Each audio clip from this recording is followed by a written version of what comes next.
कहानी है रामपुर गांव की, जहां के मर्द महिलाओं को हमेशा नीचा दिखाने की कोशिश में रहते। अरे अभी तक खाना नहीं आया क्या? मुझे एक और शादी करने की जरूरत है।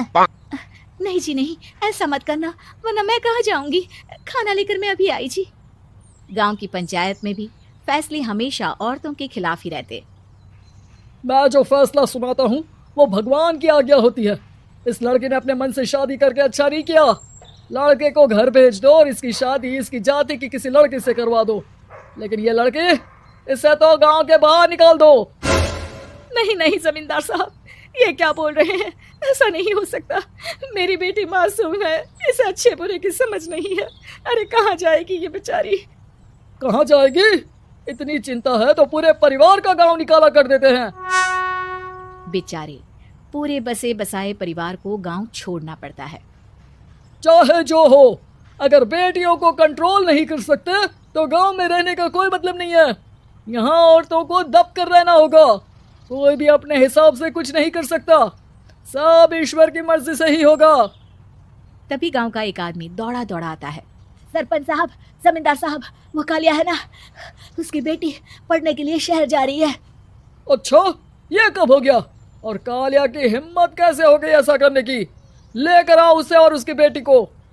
बस फिर क्या था, हाजिर हो जाते हैं कालिया और उसकी बेटी सरपंच के सामने।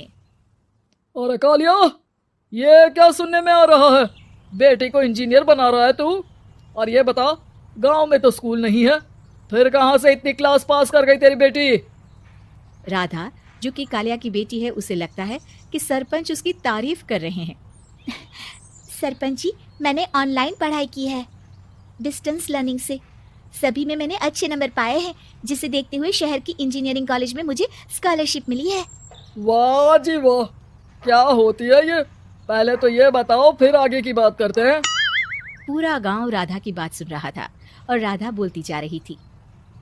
तो ऐसे मैं फ्री में एक अच्छी शिक्षा लेकर गांव में जो कुछ परेशानियां हैं, जैसे बिजली, पानी और इंटरनेट जैसी समस्याओं के लिए काम करूंगी। मैं गांव को शहर से जोड़ने के लिए पुल का निर्माण करवाने का प्रस्ताव रखूंगी। मुझे पूरी उम्मीद है कि जल्द ही हमारा गांव भी तरक्की की राह पर चल पड़ेगा। राधा की बात सुनकर सारे गांव वाले ताली बजाने लगते हैं। सरपंच को समझ नहीं आता कि वो क्या करे। चुप रह नादान लड़की, गांव के खिलाफ जाने के लिए तुझे गांव से बेदखल कर दिया जाएगा, वो भी पूरे परिवार के साथ। और हाँ, अगर ठीक से गांव में रहना चाहती है तो ये पढ़ाई लिखाई छोड़ दे। हम तेरे लिए गांव का कोई होनहार लड़का देखेंगे। तभी गांव का एक आदमी बोल पड़ता है। अरे नहीं नहीं सरपंच जी, राधा बिटिया जो बता रही है, अगर वैसा हो जाए तो हम लोगों को पैसा कमाने के लिए बाहर नहीं जाना पड़ेगा। हाँ जी, और ना ही कोसों दूर पानी के लिए भटकना पड़ेगा। हमारे बच्चे भी अच्छी पढ़ाई कर सकेंगे और आगे बढ़ेंगे, ना कि हमारी तरह खेती करते बैठेंगे।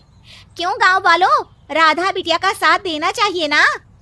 सरपंच देखता है कि गांव राधा के साथ है तो वो चुप हो जाता है। वो घर आकर अपने सलाहकार से बात करता है, जो बहुत ही चालाक किस्म का इंसान होता है। अरे सरपंच साहब, आपको बहुत ही होशियारी से काम लेना पड़ेगा। एक बार गांव तरक्की कर गया, यहाँ के बालक पढ़ लिए तो कोई ना पूछेगा आपको। और फिर ये जो बेटा और बेटी है ना आपके, इनको भी आम लोगों की तरह ही जीवन जीना होगा। हाँ, लेकिन करे तो क्या करे? वो ना आप मुझ पर छोड़ दीजिए, बस मैं जैसा बोलूं करते जाइए। अगले रोज सुबह जब गांव वाले सोकर उठते हैं तो राधा के घर के बाहर और साथ ही वो लोग जिन्होंने राधा का सपोर्ट किया था, उनके घर के आगे लाल रंग से कल आऊंगी लिखा होता है। कल आऊंगी, यह क्या होता है? अरे यह तो खून से लिखा है, लगता है कोई भूत प्रेत या चुड़ैल का साया है। चलो सरपंच जी के पास चलते हैं। सभी सरपंच के पास जाकर उसे सारी बात बताते हैं। और ये तो बड़ी मुश्किल की बात है। चलो, मैं एक बाबा को जानता हूँ, उन्हें बुला लेता हूँ। सरपंच बाबा को लेकर गांव के घर के बाहर जाता है। ओहो, तो ये वो चुड़ैल है जो उन लोगों को निशाना बनाते हैं जो गांव को बदलने का सपना देखते हैं। वो गांव को ऐसे ही संपन्न देखना चाहती है, वो नहीं चाहती कि कोई बाहरी यहाँ का कायाकल्प करे। क्या तुम लोगों में से किसी ने गांव को बदलने की सोच रखी है? तभी राधा की माँ रोते रोते आती है। मेरी राधा घर से गायब हो गई है। अरे कोई तो बचाओ, मेरी बच्ची कहाँ गई? ले गई वो चुड़ैल, तेरी बच्ची को ले गई।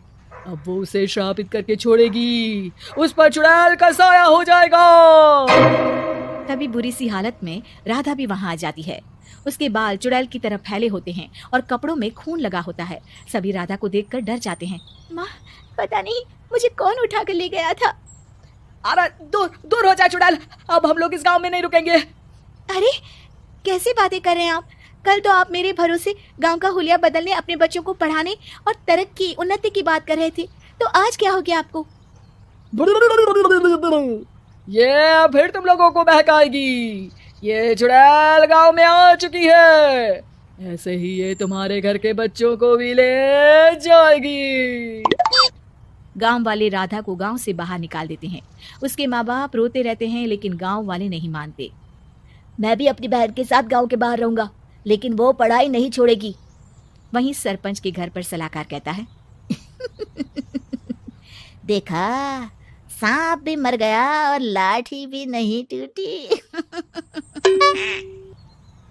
लेकिन अगले ही दिन सरपंच के घर के बाहर भी वही शब्द लिखे होते हैं। और फिर सरपंच की बीवी कहती है, हमारी बेटी को किसी ने अगवा कर लिया है। तभी राधा का भाई वहां आ जाता है। अरे गांव वालों, मैंने सरपंच जी की बेटी को देखा था, वो चुड़ैल उसे उठाकर ले जा रही थी। अरे क्या मजाक कर रहे हो? नहीं नहीं सरपंच जी, आप नहीं जानते, वो चुड़ैल अब आपकी बेटी में आ जाएगी, जैसे राधा के अंदर आ गई थी।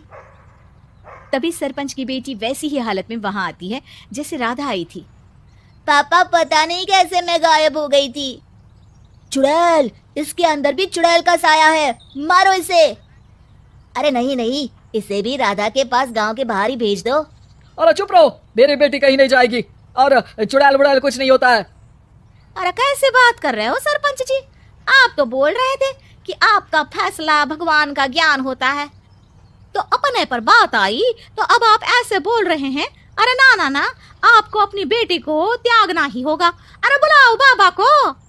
राधा का भाई बाबा को ले आता है, जिसे अब गांव वालों के डर के कारण सच बोलना पड़ता है। मैं कोई बाबा नहीं हूँ, मैं तो मोची था। ये सलाहकार महोदय ने मुझे कहा था एक्टिंग करने को। अब वो मुझे पैसे देने वाले हैं। अब मुझे माफ कर दो। गलती हो गई, मुझे माफ कर दो। तभी वहां राधा आ जाती है। देखा सरपंच जी, जब गांव के बच्चे साक्षर होंगे तो आप जैसे लोगों की चालाकी नहीं चलेगी।